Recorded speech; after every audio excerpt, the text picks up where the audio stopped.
ஆண்டவராகிய இயேசு கிறிஸ்துவின் உன்னத நாமத்தில் உங்கள் யாவருக்கும் ஷலோம். மார்க் எழுதின சுவிசேஷம் 10வது அதிகாரம் 46வது வசனத்தை வாசிக்கிறேன். பின்பு அவர்கள் எரிகோவுக்கு வந்தார்கள். அவரும் அவருடைய சீஷர்களும் திரளான ஜனங்களும் எரிகோவை விட்டு புறப்படுகிற போது, திமேயுவின் மகனாகிய பர்த்திமேயு என்கிற ஒரு குருடன் வழி அருகே உட்கார்ந்து என்ன செய்து கொண்டிருந்தான்? பிச்சை கேட்டுக் கொண்டிருந்தான். அதுக்கப்புறம் பாருங்க, 47வது வசனம். அவன் நசரேயனாகிய இயேசு வருகிறார் என்று கேள்விப்பட்டு, இயேசுவே, தாவீதின் குமாரனே, எனக்கு இரங்கும் என்று கூப்பிடத் தொடங்கினான். அவன் பேசாதிருக்கும்படி அநேகர் அவனை அதட்டினார்கள். அவனோ, தாவீதின் குமாரனே, எனக்கு இரங்கும் என்று முன்னிலும் அதிகமாய் கூப்பிட்டான். இயேசு நின்று அவனை அழைத்து வரச் சொன்னார். அவர்கள் அந்த குருடனை அழைத்து, திடன்கொள், எழுந்திரு, அவர் உன்னை அழைக்கிறார் என்றார்கள். உடனே அவன் தன் மேல் வஸ்திரத்தை எறிந்துவிட்டு எழுந்து இயேசுவினிடத்தில் வந்தான். இயேசு அவனை நோக்கி, நான் உனக்கு என்ன செய்ய வேண்டும் என்றிருக்கிறாய் என்றார். அதற்கு அந்த குருடன், ஆண்டவரே, நான் பார்வை அடைய வேண்டும் என்றான். இயேசு அவனை நோக்கி, நீ போகலாம், உன் விசுவாசம் உன்னை ரட்சித்தது என்றார். உடனே அவன் பார்வை அடைந்து வழியிலே இயேசுவுக்கு பின் சென்றான். ஆண்டவருடைய பந்தியிலே பங்கு கொள்ள வேண்டுமென்றால் நமக்கு இருக்க வேண்டிய 5 அனுபவங்கள் அல்லது கடைபிடிக்க வேண்டிய 5 நியமங்கள். ஏதோ ஆண்டவருடைய பந்தியில் பங்கெடுக்கிறவர்களுக்கு மாத்திரமல்ல, ஒவ்வொருவருமே கடைபிடிக்க வேண்டிய, ஒவ்வொருவருக்குள்ளும் இருக்க வேண்டிய 5 நியமங்கள். 1, மறுபடியும் பிறத்தல். 2வது, அடக்கம் பண்ணப்படுதல். 3வது, படிப்பது. 4வது, கடைபிடிப்பது. 5வது, பறைசாற்றுவது. இந்த 5 நியமங்களும் ஒரு கிறிஸ்தவனுடைய வாழ்க்கையிலே அத்தியாவசியம். முதலாவது, மறுபிறப்பை பெற்றுக்கொள்ளுதல். மறுபிறப்பு என்றால் மறுபடியும் பிறந்து வருதல், திரும்பவும் பிறத்தல் என்று அர்த்தம். யோவான் எழுதின சுவிசேஷம் 3வது அதிகாரம் 3வது வசனம். இயேசு அவனுக்கு பிரதியுத்தரமாக, ஒருவன் மறுபடியும் பிறவாவிட்டால் தேவனுடைய ராஜ்யத்தை காண மாட்டான் என்று மெய்யாகவே மெய்யாகவே சொல்லுகிறேன் என்றார். மறுபடியும் பிறத்தல், இங்கிலீஷ்ல என்ன சொல்லுவாங்கன்னா born again, மறுபடியும் பிறத்தல். இந்த ஆண்டவருடைய பந்தியிலே பங்கெடுத்துக் கொள்ளுகிற ஒவ்வொருவரும் இந்த அனுபவத்தை பெற்றிருக்க வேண்டும். எந்த அனுபவம்? மறுபடியும் பிறந்திருக்கிற அனுபவம். கன்ஃபியூஸ் ஆயிடாதீங்க. இப்படித்தான் அன்று அங்கிருந்த அந்த நபர் கன்ஃபியூஸ் ஆகிவிட்டான். என்ன ஐயாது, மறுபிறவின்னா என்ன சொல்றீங்க? ஆல்ரெடி தான் ஒரு தடவை பிறந்திருக்கிறோமே, மறுபடியும் எப்படி போய் பிறக்கிறது என்ற கேள்வியை எழுப்பினான். மறுபடியும் பிறத்தல் என்றால் நாம் எல்லோருமே கூட சரீர பிரகாரமாக பிறந்திருக்கிறோம். நமக்குன்னு ஒரு பர்த்டே இருக்கிறது. எஸ், சதீஷ்குமார் என்று அழைக்கப்படுகிற நான் நவம்பர் 11ஆம் தேதி அன்று பிறந்தேன். அப்படி பிறந்ததற்கான ஒரு பர்த்டே எனக்கு இருக்கிறது. எஸ், அதேபோல நம் ஒவ்வொருவருக்குமே நமக்கென்று ஒரு பிறந்த நாள் இருக்கின்றது. இது சரீர பிரகாரமான பிறப்பு. ஆனால் தேவன் என்ன ஆசைப்படுகிறார்? சரீர பிரகாரமாக நீங்கள் பிறந்திருக்கிறீர்கள், ஆனால் ஆவிக்குரிய பிரகாரமாகவும் நீங்கள் பிறக்க வேண்டும். அதாவது நீங்கள் தேவன் அருளிச் செய்கின்ற மன்னிப்பை பெற்றுக்கொள்ளுகிற போது நீங்கள் மறுபடியும் பிறக்கிறீர்கள். ஜாக்கிரதையா கவனிங்க. ஒரு மனிதன் பிறக்கும்போது என்ன நடக்கிறது? அவனுடைய வாழ்க்கை ஆரம்பிக்கிறது. எஸ், அவனுடைய வாழ்க்கை பிரயாணம் ஆரம்பிக்கிறது. அப்ப நாம் ஆவிக்குரிய பிரகாரமாக மறுபடியும் பிறத்தல் என்றால் ஆவிக்குரிய பிரகாரமாய் ஒரு புதிய வாழ்க்கை ஆரம்பமாவது. கவனிங்க, பைபிள் சொல்லுகிறது, ஒருவன் கிறிஸ்துவுக்குள் இருப்பான் என்றால் அவன் புது சிருஷ்டி. பழையவைகள் ஒழிந்து போயின, இப்பொழுது எல்லாம் புதிதாயின. அதாவது இயேசு கிறிஸ்துவை நீ உன் சொந்த இரட்சகராக ஏற்றுக்கொள்ளும் போது, கவனி, தேவ வார்த்தையை கேட்கிற போது நீ எந்த அளவுக்கு தப்பு செய்து கொண்டிருந்தாய், எவ்வளவு பாவத்தை செய்து கொண்டிருந்தாய், கெட்டுப் போயிருக்கிறாய் என்பதை நீ புரிந்து கொள்வாய். அப்பொழுது உனக்குள் ஒரு மனஸ்தாபம் ஏற்படுகிறது. சச்சா, இந்த பாவ வாழ்க்கை எனக்கு வேண்டாம், இந்த பாழான வாழ்க்கை வேண்டாம். நான் செய்கிற பாவங்களினால்தான் எனக்கு சுகமில்லை, சௌக்கியமில்லை, சமாதானமில்லை, நிம்மதியில்லை. ஏதோ அற்ப கால சந்தோஷத்துக்காக அனாவசியமாக நான் என் வாழ்க்கையே நாசம் பண்ணிக் கொண்டிருக்கிறேன் என்று சொல்லி எப்பொழுது நீ ரியலைஸ் பண்ணுகிறாயோ, அதைத்தான் வேதாகமம் சொல்லுகிறது, மனம் திரும்புதல் என்றால் மாற்றத்தை பெற்றிருக்கிற மனசு. பழைய மனம் என்ன? பாவம் நிறைந்த மனசு. ஆனால் எப்பொழுது உன்னுடைய தப்பை நீ உணர்ந்து கொள்கிறாயோ அப்பொழுது நீ ஒரு மாற்றத்தை பெறுகிறாய். எக்ஸாம்பிள், வீட்டை விட்டு ஓடி போன மகனுடைய கதை தெரியும் நமக்கு. அவனுடைய தந்தை எல்லாவற்றையும் கொடுத்தான். ஆனா அந்த பிள்ளைக்கு என்ன தேவை? சிநேகிதர்களை கூட சேர்ந்து ஊர் சுத்தணும், குடிக்கணும், நல்ல கும்மாளம் போடணும். இதெல்லாம் அப்பா கூட இருந்தா நடக்காது. அப்படிங்கிறதுனால தன் தந்தையிடத்துல டாடி டாடி எனக்கு வர வேண்டிய என்னுடைய ஆஸ்தியின் பங்கு எனக்கு கொடுத்துருங்க டாடி என்று வற்புறுத்த ஆரம்பிக்கிறான். தந்தையும் சரி என்று சொல்லி அவனுக்குரிய ஆஸ்தியை அவனிடத்துல கொடுத்து விடுகிறான். உடனே அவன் கிடைத்த ஆஸ்தி எல்லாத்தையும் சேர்த்து எடுத்துக்கிட்டு தூர தேசத்துக்கு போய்விடுகிறான். அப்படி போய் அங்க என்ன செய்தான்? தான் கொண்டு போன தன்னிடமிருந்த பணத்தை எல்லாம் குடிப்பதற்கும், ஊர் சுத்துவதற்கும், ஊதாரித்தனம் பண்ணுவதற்கும், பாவம் நிறைந்த நண்பர்களோடு இஷ்டம் போல வாழ்வதற்குமாக செலவு செய்து விட்டான். இப்படி கொண்டு போன பணம் எல்லாமே செலவழிந்து விடுகிறது. கூட இருந்த ஈக்கள் எல்லாம் காணாம போயிடுச்சு. இப்ப ஒற்றை ஆளா மிஞ்சி நிக்கிறான். ஒருவேளை சோத்துக்கே வழி தெரியாத ஒரு நிலைக்கு வந்து விட்டான். அட்லீஸ்ட் பன்றிகள் சாப்பிடுகிற அந்த தவிடையாவது சாப்பிடலாம் என்று கூட முயன்று விட்டான். கடைசியில் பன்றி மேய்க்கிற அளவுக்குத்தான் அவன் ஆனான். ஐயோ, என்ன இப்படி ஆயிடுச்சு? என்னுடைய அப்பா எவ்வளவு பெரிய பணக்காரர், டாடி வீட்டில் இருக்கிற வேலைக்காரங்க கூட நல்ல திருப்தியா சாப்பிடுறாங்களே, அவ்வளவு பெரிய தனவானுடைய பிள்ளையாயிருக்கிற நான் இன்னைக்கு ஒருவேளை சோத்துக்கு கூட இல்லாம தள்ளாடிக்கிட்டு இருக்கேன். செஞ்சுக்கிட்டு இருக்கிறது தப்பு, செஞ்சதும் தப்பு. திரும்ப நான் அப்பா கிட்டே போயிடணும். போய் அப்பா, உங்க வீட்டில் ஒரு வேலைக்காரனாவது, ஏன்னா உங்க குமார் என்று சொல்லுவதற்கு நான் அருகதை உள்ளவன் அல்ல, அதனால அட்லீஸ்ட் ஒரு வேலைக்காரனாவது இருக்கிறேன் டாடி அப்படின்னு அவர்கிட்ட போய் சொல்லிடலாம். அப்பா எனக்கு இறங்கி வீட்டில் வேலைக்காரனை சேர்த்துக்கிட்டா கூட போதும், வயிறார என்னால சாப்பிட முடியும் என்று சொல்லி அந்த குமாரன் தன் தந்தையிடம் திரும்பி வர ஆரம்பிக்கிறான். அப்ப என்ன எழுதப்பட்டிருக்குன்னா, அவனுக்கு புத்தி தெளிந்த போது. எது தெளிந்த போதுங்க? லூக்காவின் சுவிசேஷம் 15வது அதிகாரம் வாசிக்கலாம், 16வது வசனம். அப்பொழுது பன்றிகள் தின்கிற தவிட்டினாலே தன் வயிற்றை நிரப்ப ஆசையாயிருந்தான், ஒருவனும் அதை அவனுக்கு கொடுக்கவில்லை. கவனிங்க, அவனுக்கு புத்தி தெளிந்த போது. என்ன தெளிந்த போதுங்க? புத்தி தெளிஞ்சிருச்சு. சாதாரணமா பிள்ளைகள் இஷ்டம் போல வாழ்ந்துகிட்டு இருக்கும்போது, அல்லது கணவனோ மனைவியோ தங்கள் இஷ்டம் போல வாழும்போது, பொறுப்பை மறந்து வாழ்ந்துகிட்டு இருக்கும்போது நம்ம சொல்லுவாங்க, அங்க கணவருக்கு புத்தியே இல்லைங்க, சம்பாதிச்சு கொண்டு வந்து கடைசியில் போய் சூதாட்டம் சீட்டாட்டம்னு விட்டுட்டு வந்துருவாரு. ஐயோ, என் மனைவிக்கு புத்தியே இல்லைங்க, ஒரு பைசா கூட சேர்த்து வைக்க மாட்டா, கொடுக்கறத எல்லாம் சாரி சுடிதார்னு அப்படியே செலவு பண்ணிட்டு அழிச்சிருவா, ஒரு ரூபாய் சேர்த்து வைக்கிறது இல்லைங்க. இப்படி எந்தெந்த விஷயங்கள மனைவிமார் கணவனுக்கு புத்தி இல்லைன்னு சொல்றாங்களோ தெரியாது, கணவன்மார் எந்த விஷயத்துல மனைவிக்கு புத்தி இல்லைன்னு சொல்றாங்களோ தெரியாது. பிள்ளைகளை பார்த்து எந்தெந்த விஷயங்கள்ல இவங்களுக்கு புத்தியே இல்லை அப்படின்னு சொல்றத பார்த்துருக்கோம் இல்லையா? தப்பு பண்ணிட்டா உடனே புத்தி இல்லைன்னு சொல்லுவோம். எப்படி? புத்தி இல்லை. சோ தப்பு பண்றவனுக்கு எது இல்லை? புத்தி இல்லை. அதனாலதான் அப்பாவை விட்டுட்டு ஓடி போயிட்டான். ஆனா இப்ப என்னாச்சுங்க? புத்தி தெளிஞ்சிருச்சு. என்ன சொல்லுங்க? புத்தி தெளிஞ்சு புத்தி வந்த போது. இன்னைக்கு நம்மள நிறைய பேருக்குன்னு புத்தி வரல, அதனாலதான் செஞ்ச தப்ப திரும்ப திரும்ப செஞ்சுக்கிட்டே இருக்கீங்க. நம்மள சில பேருக்கு புத்தியே இல்லை, அதனாலதான் பொறுப்பற்ற ஒரு வாழ்க்கையை வாழ்ந்துகிட்டு இருக்கீங்க. மனைவியோடு சமாதானம் இல்லை, கணவனோடு சமாதானம் இல்லை, பிள்ளைகளோடு சமாதானம் இல்லை. கால் ஒழுங்கா இருக்காது, கண்கள் ஒழுங்கா இருக்காது, கை கால் ஒழுங்கா இருக்காது, வாய் ஒழுங்கா இருக்காது. காரணம் என்ன? புத்தி இல்ல. ஒரு தெளிவான புத்தி இருந்தா அந்த மாதிரி கட்டாயம் நடந்துக்கவே மாட்டேன். இப்படி வீட்டை விட்டு ஓடி போன குமாரனுக்கு புத்தி தெளிந்தது.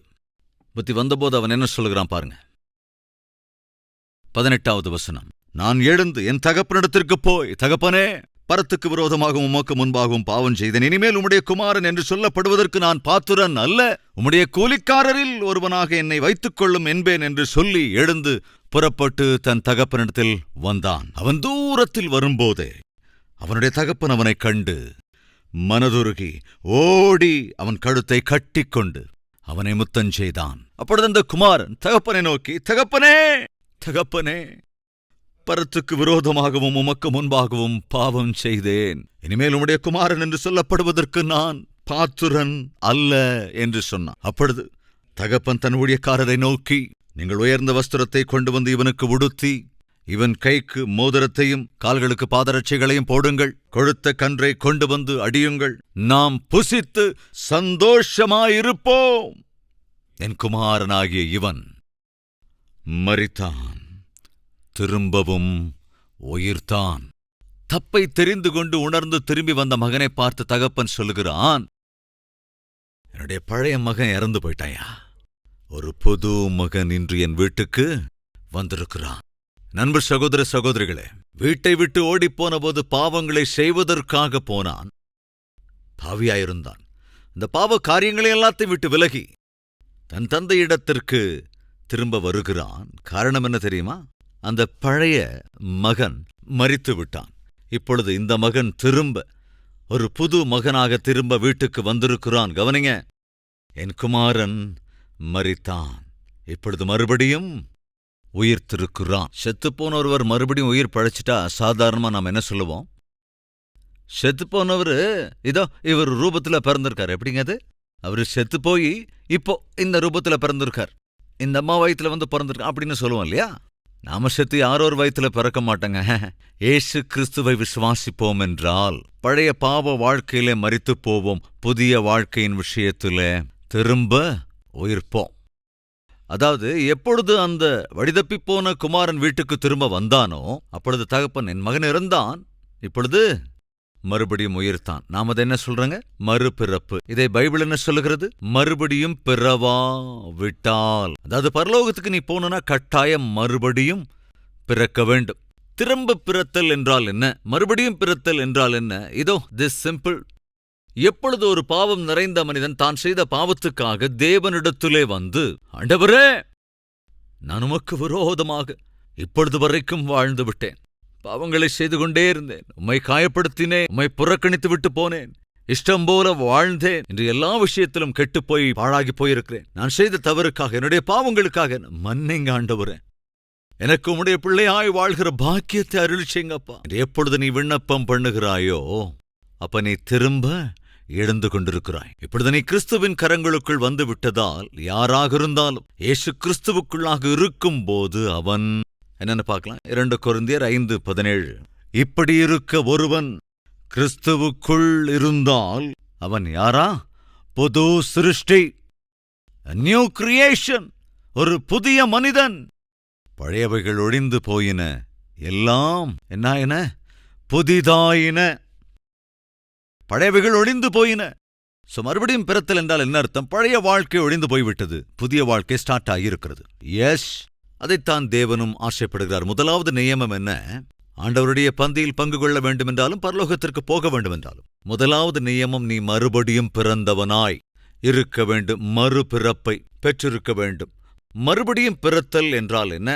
இதுவரை தொடர்ந்து செய்து வந்த பாவங்களிலிருந்து பாவ வாழ்க்கையை விட்டு விலகி தேவன் உனக்கு அருளிச் செய்கிற புதிய இருதயத்தை பெற்றுக்கொண்டு ஒரு புதிய சிருஷ்டியாய் ஒரு வாழ்க்கையை நீ ஸ்டார்ட் பண்ணுவது. என்னுடைய 11வது வயதிலே நான் சிகரெட் பிடிக்க ஆரம்பித்தேன். 11வது வயதிலே பீடி புகைக்க ஆரம்பித்து விட்டேன். 11 வயதிலேயே கெட்ட வார்த்தை பேசுவது, கெட்ட வார்த்தையில் திட்டுவது, பொய் பேசுவது எல்லாவற்றையும் கற்றுக்கொண்டேன். ஆனால் எப்பொழுது ஆண்டவரிடத்திலே நீர் என்னுடைய வாழ்க்கையை மாற்றுவீரா, சரிப்படுத்துவீரா, ஒரு புதிய மனிதனாக என்னை மாற்றுவீரா என்று 12வது வயதிலே ஆண்டவரிடத்திலே இப்படி விண்ணப்பம் பண்ணி, அம்மா சொல்லுவாங்க, தேவனால் கூட உன்னை மாற்ற முடியாது அப்படின்னு. என்னை பெற்றெடுத்ததற்காக அவர்கள் வருந்தி அழுவார்கள். என் வயிற்றில் ஏண்டா நீ வந்து பிறந்த, நீ பிறக்காம இருந்திருந்தா அவன் நிம்மதியா இருந்திருக்கும் என்று சொல்லுவார்கள். தேவனால் கூட உன்னை மாற்ற முடியாது என்கிற அளவுக்கு நான் கெட்டுப் போயிருந்தேன். ஆனால் தேவ ஊழியக்காரர் ஜெயபாலையா அவர்கள் அந்த சமயத்தில் எங்கள் ஊருக்கு வந்து இயேசு கிறிஸ்து எப்பேற்பட்ட பாவியையும் மாற்றிவிடுவார் என்று பிரசங்கித்த வேளையில அம்மாவோ என்னை யாராலையும் மாற்ற முடியாதுன்னு சொல்றாங்க. ஆனா இந்த ஊழியக்காரரோ இயேசுவால் யாரையும் மாற்ற முடியும், சரி செய்ய முடியும் என்று சொல்லுகிறார். அப்ப ஆண்டவரே, என்ன உங்களால மாற்ற முடியுமா? எனக்கு தெரியும் நான் கெட்டு போயிருக்கிறேன், எந்த படிப்பும் கிடையாது, அசட்டையான வாழ்க்கை, சேட்டை பண்ணி கொண்டிருக்கிற வாழ்க்கை, சிறுவயதிலேயே கெட்டுப்போய் விட்டேனே, என்ன உங்களால மாற்ற முடியுமா என்று அந்த இளம் பிராயத்திலே ஆண்டவருக்கு முன்பாக உட்கார்ந்து முழங்கால் படியிட்டு, இதோ இப்படி கெட்டுப் போயிருக்கிற என்னை உம்மால் மாற்ற முடியுமா? என்னை திருத்த முடியும் என்றால் நான் முழங்காலிலிருந்து எழுவதற்குள்ளாக ஒரு புதிய சிருஷ்டியாய் பையனாய் நான் மாறிவிட வேண்டும். அப்படி மாற்ற முடியுமா என்றுதான் நான் ஜெபித்தேன். அப்ப என்ன வயசு? கரெக்டா 12 வயசு. தேவாதி தேவன் அந்த சமயத்திலே அற்புதம் செய்தார். என்ன செய்தார்? என்னுடைய பழைய பாவ வாழ்க்கையை என்னை விட்டு அகற்றி போட்டார். ஒரு புது வாழ்க்கையை எனக்கு அருளிச் செய்தார். சினிமா வால் போஸ்டர்ஸ் ஒட்டிக்கிட்டு இருந்தாங்கன்னா ஃபர்ஸ்ட் ஓடோடி போய் பார்க்கறது நான் தான். என்ன சினிமா வந்திருக்கு, யாரோட சினிமா வந்திருக்கு? அந்நாட்களிலே எங்கள் மாமாமாருக்கு, அதாவது அம்மாவுடைய தம்பிமாருக்கு சினிமா தியேட்டர்ஸ் இருந்தது. எங்க தாத்தா, எங்க மாமாமார் எல்லாரும் சேர்ந்து தான் அந்த சினிமா தியேட்டரை நடத்திக்கிட்டு இருந்தாங்க. அதனால எனக்கு டிக்கெட் எல்லாம் அவசியமே இல்லை. சினிமா ஹால்ஸ் இருந்ததுனால ஃபேமிலியாக அவங்க அந்த பிஸ்னஸ் பண்ணிக்கிட்டு இருந்ததுனால நான் ஈஸியாக போயிடுவேன். அப்படி இருந்த சமயத்தில் எப்போ வேணாலும் போய் எந்த சினிமா வேணாலும் நான் பார்த்துருவேன். அதனால் எங்கேயாவது சினிமா வால் போஸ்டர் ஒட்ட ஆரம்பிச்சாங்கன்னா உடனே பக்கத்தில் போய் நின்று பார்த்துக்கிட்டே இருப்பேன். என்ன சினிமா வந்திருக்குன்னு தெரியல, உடனே போய் அதை பார்த்துடணும். இப்படி கையால் என் கண்ணை மறைச்சிக்கிட்டு பக்கத்தில் நின்று அந்த போஸ்டர் அப்படியே பார்த்துக்கிட்டு இருப்பேன். ஏன்னா தப்பி தவறி வால் போஸ்டர் மறுபடியும் பார்த்துருவோன்னு என்னவோ. இந்த மாற்றத்தை கொடுத்தது யாருங்க? இந்த புதிய வாழ்க்கையின் நடவடிக்கைகளை எனக்கு கொடுத்தது யார்? ஆண்டவராகிய இயேசு கிறிஸ்து. ஒருவன் கிறிஸ்துவுக்குள் இருப்பான் என்றால் அவன் யாருங்க? புது சிருஷ்டி. உனக்குள் கிறிஸ்து இருப்பார் என்றால் பாவம் செய்வதற்காக நீ ஓடவே மாட்டாய். மாறாக எதற்காக ஆசைப்படுவாய் என்றால் பரிசுத்தமான வாழ்க்கை வாழ்வதற்கு ஆசைப்படுவாய்.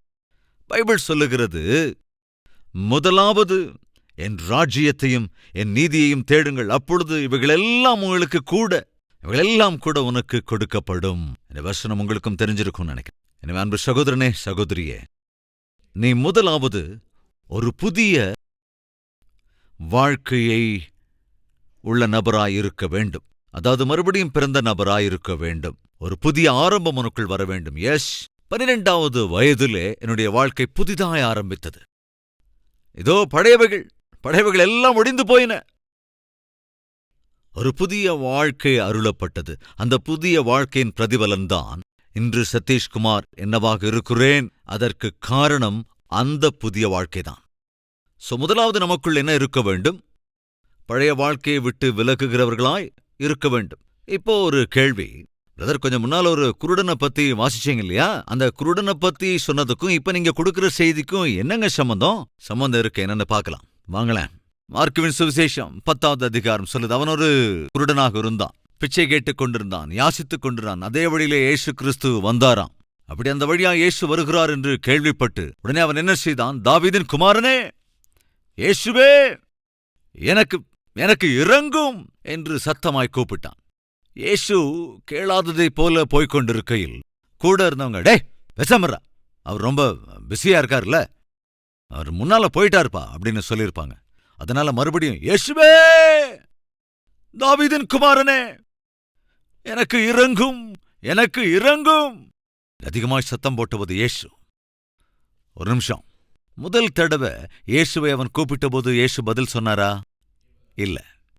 இயேசுவிடமிருந்து பதில் வரவில்லை என்பதற்காக அவன் இயேசுப்பாவிடம் கேட்கறத விட்டுட்டானா? விடலங்க.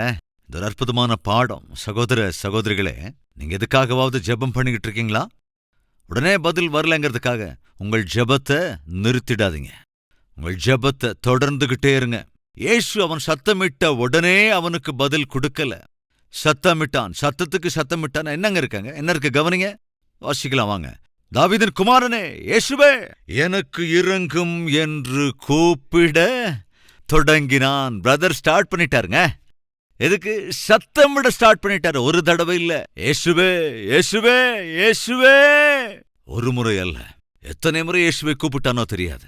ஒரு தடவை அல்ல நீ ஜெபிக்க வேண்டியது. ஜெபம் தொடர்ந்து செய்து கொண்டே இருக்க வேண்டும். சத்தமிட தொடங்கினான். நீயும் ஜெபத்தை தொடங்கு, அதை கண்டினியூவா பண்ணு. தேவனிடத்திலே கேட்கிறாய், கேள். எப்ப வரைக்கும் கேட்கணும்? தேவன் உனக்கு தம் பதிலை தருகிற வரைக்கும் சலிக்காமல் நீ கேட்க வேண்டும். உன்னை சுத்தி இருக்கிறவங்க ஒருவேளை கேட்பாங்க, என்ன செய்து விட்டார் உன் தேவன்?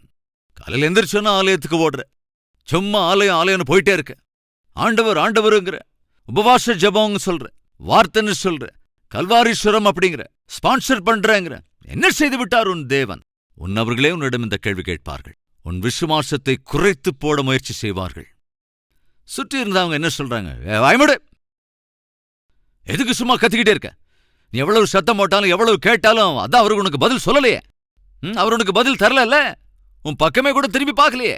சும்மா எதுக்கு கத்திக்கிட்டு இருக்க? திரும்ப கூப்பிட்டு இருக்க, வாயை மூடு என்று சொல்லி அதட்டினார்கள். ஆனால் அவன் தன் வாயை மூடலங்க. நம்முடைய விசுவாசத்தை அமர்த்தி போடுகிறவர்கள் இருப்பார்கள். நம்முடைய நம்பிக்கையை குலைக்கிறவர்கள் வருவார்கள். தேவனிடத்தில் உனக்கு இருக்கிற அன்பை குறைக்கிறவர்கள் இருப்பார்கள். ஆனாலும் கூட நீ உன் விசுவாசத்தை விட்டு விலகவே கூடாது. ஆவிக்குரிய வாழ்க்கை குன்றிப் போவது கூடாது. நீ ஜெபத்தை தொடர்ந்து கொண்டேதான் இருக்க வேண்டும். அவங்க என்ன சொன்னாலும் அவன் கேட்கலங்க. இயேசுவே, தாவீதின் குமாரன் எனக்கு இறங்கும் கத்திக்கிட்டே இருக்கான். இயேசு கொஞ்சம் முன்னாடி போனதற்கு பிறகு அவனை அழைத்து வாருங்கள் என்று சொன்னபோது, அவனை கூப்பிடுங்கள் என்று சொன்ன உடனே அந்த பார்வை இல்லாதிருந்தவன் எழுந்துட்டானாங்க. எப்படி எழுந்தான் தெரியுங்களா? சொல்லுங்க, எப்படி எழுந்தான்னு. அவன் என்ன செஞ்சுக்கிட்டு இருந்தான்? பிச்சை கேட்டு கொண்டிருந்தான். பிச்சை கேட்கிறான்னு அவங்க வஸ்திரத்தை பார்த்தாவே சாதாரணமா ஈஸியா சொல்லிட முடியும். மேல ஒரு போர்வை இருக்கும், ஆடையெல்லாம் ரொம்ப பழசா இருக்கும், கையில் ஒரு தட்டு இருக்கும். அந்த போர்வையே வெளிப்படுத்தி காட்டுடுங்க அவனுடைய வாழ்க்கை ஒன்றுமில்லாத வாழ்க்கை என்று, அல்லது பிச்சை கேட்கிறவர் என்று, இயலாதவன் என்று, மனிதரின் தயதாட்சியத்தின் மீது ஆதாரப்பட்டிருக்கிறவன் என்று. இயேசு உன்னை வரச் சொல்லுகிறார் என்று சொன்ன உடனே அந்த பார்வையற்றவன், அந்த குருடன், பிச்சை எடுக்கிறவன் என்ன செஞ்சான் தெரியுங்களா? அவன் தன்மேல் போட்டிருந்த அந்த வஸ்திரத்தை என்ன செய்தானா? அப்படியே எடுத்துட்டாங்க. என்ன செய்கிறான்? அந்த பெட்ஷீட்டை இப்படி எடுத்து தூக்கி எறிஞ்சிட்டாங்க. காரணம் என்ன தெரியுமா? இயேசு என்னை வரச் சொல்லிவிட்டார். நான் இயேசுவினிடத்திலே போகப் போகிறேன். எனக்கு ஒரு புதிய வாழ்க்கையை அவர் எனக்கு அருளிச் செய்வார். இயேசு என்னை சந்தித்து விட்டார் என்றால், நான் அவரை சந்தித்து விட்டால் இனி யாசிக்க வேண்டிய நிலைமை எனக்கு இருக்கவே இருக்காது. இப்படிப்பட்ட ஒரு திக்கற்ற வாழ்க்கை எனக்கு இருக்காது. ஒரு புதிய வாழ்க்கையை அவர் எனக்கு அருளிச் செய்வார் என்று நம்பியதால் அவன் என்ன செய்கிறான்? தன் பழைய வாழ்க்கைக்கு சம்பந்தப்பட்ட அந்த வஸ்திரத்தை தூக்கி எறிந்து போட்டு விட்டான். அது விசுவாசம். இயேசு உன்னை உயர்த்த வேண்டும் என்று ஆசைப்படுகிறாயா? இயேசு உன் வாழ்க்கையிலே இருக்கின்ற தரித்திரத்தை அகற்றிவிட்டு உன்னை ஒரு பாக்கியவானாய் மாற்ற வேண்டும் என்று விரும்புகிறாயா? என்றால் நீ செய்ய வேண்டிய ஒன்று உண்டு. அது என்னவென்றால், உன் பழைய வாழ்க்கைக்கு சம்பந்தப்பட்டதாக இருக்கிற அடையாளங்கள் எதுவெல்லாம் இருக்கிறதோ அவற்றை தூக்கி போட்டுவிடு. உன் பழைய பாவ வாழ்க்கைக்கு சம்பந்தப்பட்டது, பழைய வாழ்க்கையோடு சம்பந்தப்பட்ட நிலைமைக்கு ஏதுவானது தூக்கி போட்டுவிடு. இயேசுவிடம் வந்தான், கேட்டார், உனக்கு என்ன வேணும்? எனக்கு பார்வை வேணும் ஆண்டவரே. உன்னுடைய விசுவாசம் உன்னை ரட்சித்து விட்டது என்று தேவன் சொன்னார். அவனுக்கு பார்வை வந்துருச்சுங்க. அவனுக்கு பார்வை வந்த போது உடனே மார்னிங் ஷோ எங்க நடக்குது, மேட்னி ஷோ எங்கன்னு கேட்டானா? எப்பொழுது தன் வாழ்க்கையிலே பார்வை பெற்றுக் கொண்டானோ, வேதம் சொல்லுகிறது, இயேசுவை அவன் பின்பற்றி அவருக்கு பின்னாகவே போனான் என்று. அற்புதம்! உன்னுடைய வாழ்க்கையிலே உன் ஜெபத்திற்கான பதில் வருகிற போது, தேவன் உன் வாழ்க்கையில ஆச்சரிய காரியங்களை செய்யும் போது நீ என்ன செய்ய வேண்டும்? உலகத்தை பின்பற்றக்கூடாது, அல்லது பாவத்தை பின்பற்றி போய்விடக்கூடாது, பணத்தை பின்பற்றி போய்விடக்கூடாது. தேவனையே நீ பின்பற்ற வேண்டும். நீ தேவனைத்தான் பின்பற்றுவாய் என்று தேவன் உனக்கு இறங்கியிருக்கிறார். தேவன் உன்னை ரட்சித்திருக்கிறார். நீ ரட்சிக்கப்பட்டிருக்கிறாய் என்றால் என்ன செய்வாய்? பழைய பாவ வாழ்க்கையை விட்டு விலகி விடுவாய். இயேசுவுக்கு வரும்போது நீ என்ன செய்வாய் என்றால், பழைய பாவ வாழ்க்கையை விட்டு விலகி விடுவாய். தன் தகப்பனிடத்தில் திரும்ப வந்த அந்த குமாரன் என்ன செய்தான் பாருங்க. பழைய பாவ வாழ்க்கையை விட்டு விலகி வந்து விட்டான். எனவே தகப்பன் என்ன செய்கிறான்? அந்த குமாரனை தன்னுடைய குமாரனாக ஏற்றுக்கொள்ளுகிறான். அவனுக்கு புதிய ஆடையை கொண்டு வந்து உடுத்துங்கள், விரலுக்கு மோதிரத்தை அணியுங்கள், கால்களுக்கு பாதரட்சைகளை அணிவியுங்கள். என் குமாரன் இறந்து விட்டான், ஆனால் மறுபடியும் உயிர்த்தான். நாம் இதை சந்தோஷமாக கொண்டாட வேண்டும். இந்த நாளிலும் நம்முடைய தேவன் உன் நிமித்தமாக பரலோகத்திலே கொண்டாட வேண்டும் என்று விரும்புகிறார். அது எப்படி சாத்தியம்? உன்னுடைய பழைய வாழ்க்கையை விட்டு விலகி இன்னொருடைய வாழ்க்கையை இயேசுவினிடத்தில் அர்ப்பணிப்பாய் என்றார். இன்று பரலோகத்திலே சந்தோஷம் உண்டாகி இருக்கும். ஒரு செலிப்ரேஷன், ஒரு கொண்டாட்டம் இருக்கும். நம்ம எத்தனை பேருக்கு அந்த ஆசை இருக்கு? என்னுடைய பழைய பாவ வாழ்க்கையை விட்டு விலகி இன்றிலிருந்து நான் ஆண்டவருடைய பிள்ளையாய், தேவனுடைய பிள்ளையாய் வாழ ஆசைப்படுகிறேன் என்று சொல்வோர் உங்கள் கரங்களை உயர்த்தி காண்பிக்கிறீர்களா?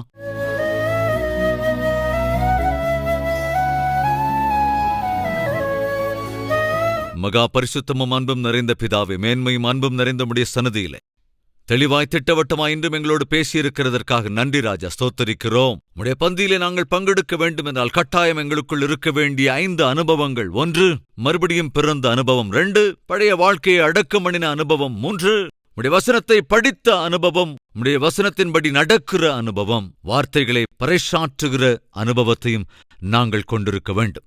யாரெல்லாம் ஆண்டவர் இந்த வார்த்தையை கேட்டு அதை ஏற்றுக்கொள்ளுகிறார்களோ அவர்கள் அத்தனை பேர் வாழ்க்கையும் பாக்கியமாகுமே. இந்த 5 நியமங்களை நாங்கள் எங்கள் கிரியைகள் வைக்கும்போது எங்கள் வாழ்க்கையெல்லாம் பாக்கியமுள்ளதாக மாறும். எங்களுடைய குடும்பங்கள் சரி செய்யப்படும்.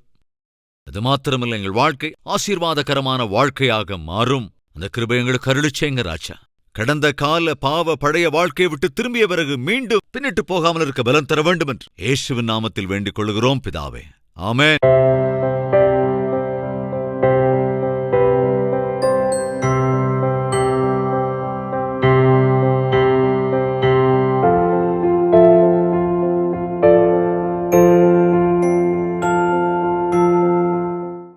எங்கள் முகவரி: கல்வரி, தபால் பெட்டி எண் 30, குக்கட்பள்ளி, ஹைதராபாத் 72.